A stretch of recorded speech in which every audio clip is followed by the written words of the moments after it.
રાજકોટ જિલ્લાનું રીબડા ગામ, જ્યાંથી અનિરુદ્ધસિંહ જાડેજાના પુત્ર સત્યજીતસિંહ જાડેજાનો વોર્ડ નંબર 8માં વિજય થયો છે. આ રીબડા ગામમાં બેલેટ પેપરથી ચૂંટણી યોજાઈ હતી, જેમાં અનિરુદ્ધસિંહ જાડેજાના પુત્ર સત્યજીતસિંહ જાડેજાનો રક્ષિત ખૂટ નામના ઉમેદવાર સામે વિજય થયો છે. સાથે જ આજે ગ્રામ પંચાયતની ચૂંટણીઓના પરિણામ સામે આવ્યા છે. તો આવો જાણીએ સમાચાર વિસ્તારથી. નમસ્કાર, જમાવટ સાથે હું છું પાર્થ.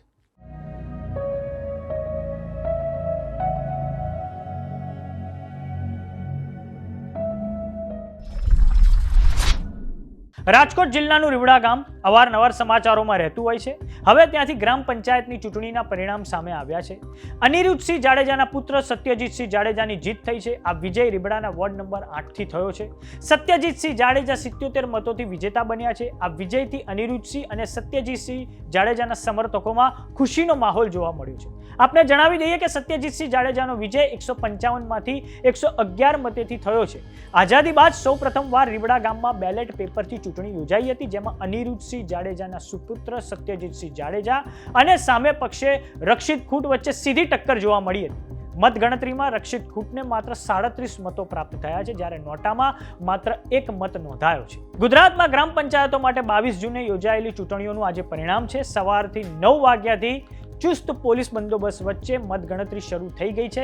સરપંચ પદના ઉમેદવાર અને વોર્ડના સભ્યોની જીતની ઠેર ઠેર ઢોલ સાથે ઉજવણી કરવામાં આવી રહી છે. જીતની ખુશીમાં ઘણી જગ્યાએ ભાવુક દ્રશ્યો પણ સર્જાયા છે. કુલ 239 જગ્યાએ 1080 હોલમાં મતગણતરી હાથ ધરવામાં આવી છે, જેમાં 2771 ટેબલનો ઉપયોગ કરવામાં આવ્યો છે. મતગણતરીની પ્રક્રિયા માટે 13444 કર્મચારીઓ અને કાયદો વ્યવસ્થા જાળવવા માટે 14231 પોલીસ કર્મચારીઓ તૈનાત કરવામાં આવ્યા છે. આ ઉપરાંત 3431 વર્ગ 4ના કર્મચારીઓ પણ ફરજ પર હાજર છે. શાંતિપૂર્ણ અને નિષ્પક્ષ મતગણતરી સુનિશ્ચિત કરવા માટે મતગણતરી કેન્દ્રો પર અને તેની આસપાસ કડક સુરક્ષા વ્યવસ્થા ગોઠવવામાં આવી છે. કોઈ પણ અનિચ્છનીય ઘટનાને ટાળવવા માટે પોલીસનો જોરદાર બંદોબસ્ત ગોઠવવામાં આવ્યો છે. સમગ્ર મતગણતરીની પ્રક્રિયા સીસીટીવી કેમેરાની દેખરેખ હેઠળ થશે. હવે વાત કરીએ કે ગુજરાતમાં કેટલી ગ્રામ પંચાયતો સમરસ જાહેર થઈ છે. તો પહેલા આપણે સમજીએ કે સમરસતાનો મતલબ શું. તો સમરસતાનો મતલબ એ થાય છે, સમરસ ગ્રામ પંચાયતનો મતલબ એ થાય છે કે જ્યાં સરપંચ અને વોર્ડના સદસ્યો સર્વ સહેમતીથી ચૂંટાઈને આવે. હાલમાં 751 જેટલી ગ્રામ પંચાયતો સમરસ જાહેર થઈ છે.